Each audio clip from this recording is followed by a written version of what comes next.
No sleep till Brooklyn. Rock, rock, Rockaway Beach. Rock, rock, Rockaway Beach. Sorry, I couldn't help myself.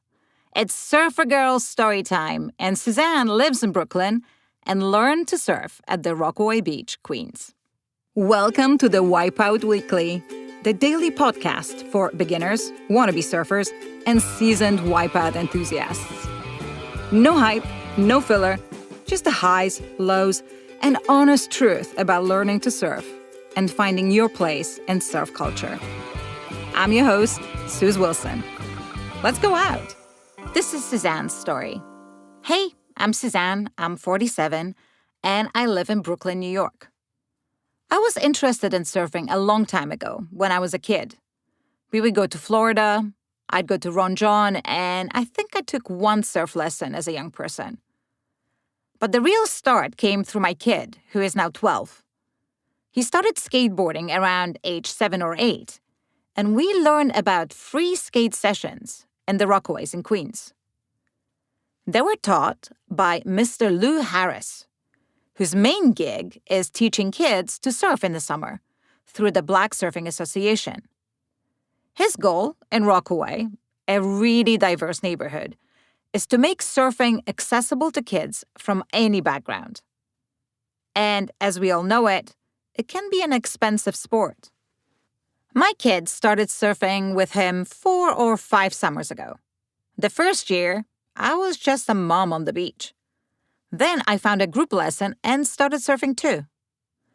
We began doing mother-son surf trips, Mexico, El Salvador, Puerto Rico, and this year, Costa Rica. It became our thing. I'm still maybe an advanced beginner. I just moved off a soft top to a hard top and want to try longboarding in Costa Rica. I got a longboard at the end of the season in New York.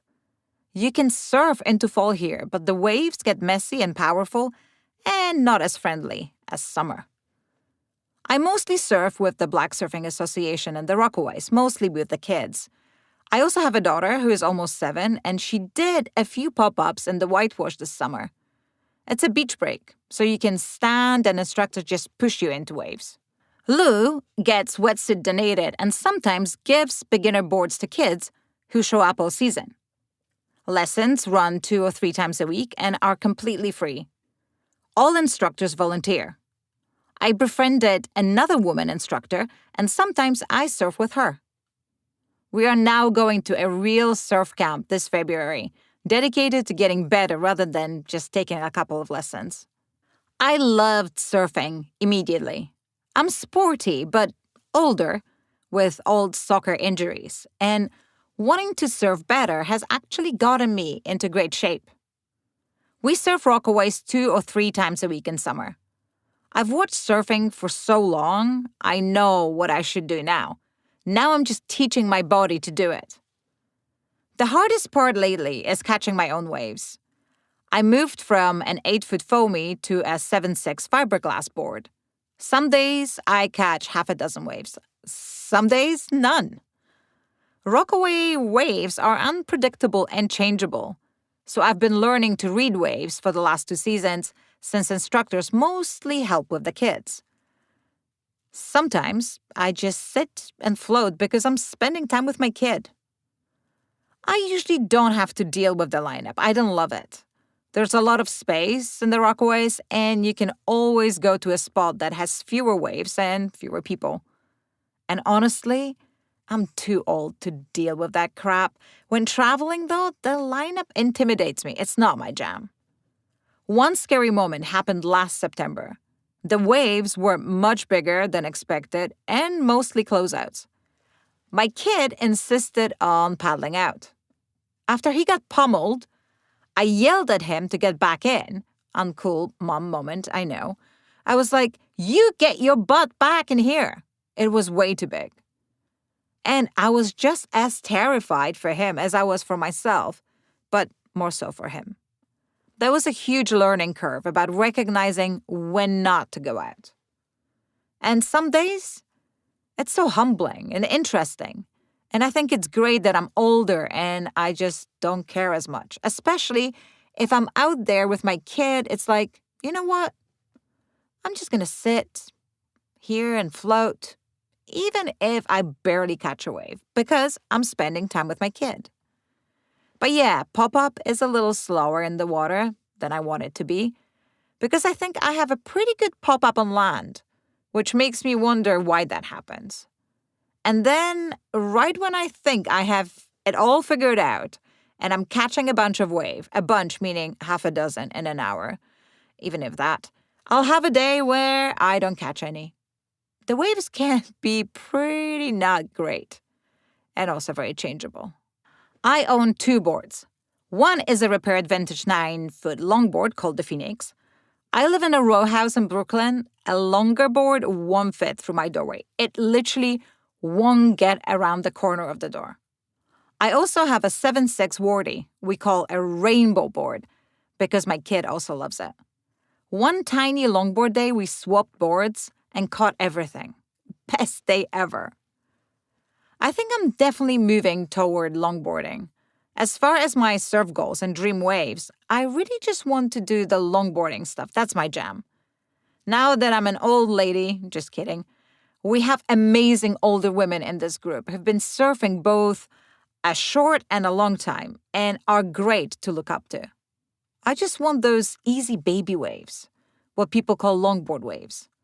And I'd love to learn to cross-step, wherever those waves are in the world.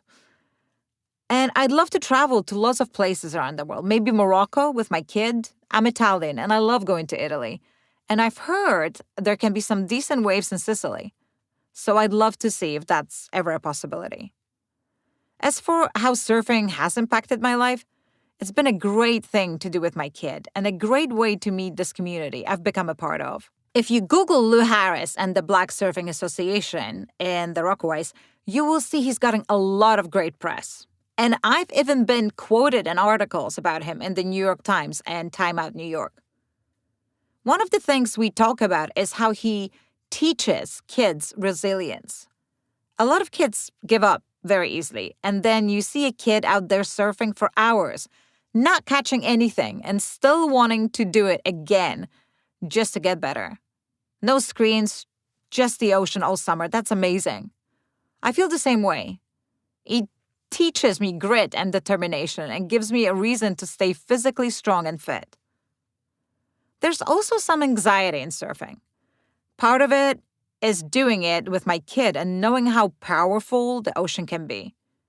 We've all been wiped out and held under longer than feels comfortable. I know the kind of waves I want to be in, even though the Rockaways don't always offer them. The hardest part is often the anticipation before I get there, wondering what the waves will be like and whether I'll be worried about myself or my kid. Once I'm there and can assess things, especially now that I am getting better at reading waves, my anxiety goes down.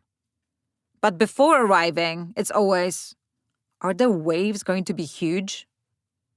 Reading waves feels almost intellectual rather than physical, and I've found that knowledge comes slowly. But it's really about the journey. I don't need to get great. That one perfect longboarding day showed me that when the waves are good, everything clicks. And honestly, New York City rarely has perfect waves. We go out in mostly junk, especially in summer. Because the waves are there, even if they're small. And that's all for today. Check out the Wipe Out Weekly for our free newsletter, more stories and ways to connect with us. Thanks for listening. See you tomorrow for more of the Wipe Out Weekly.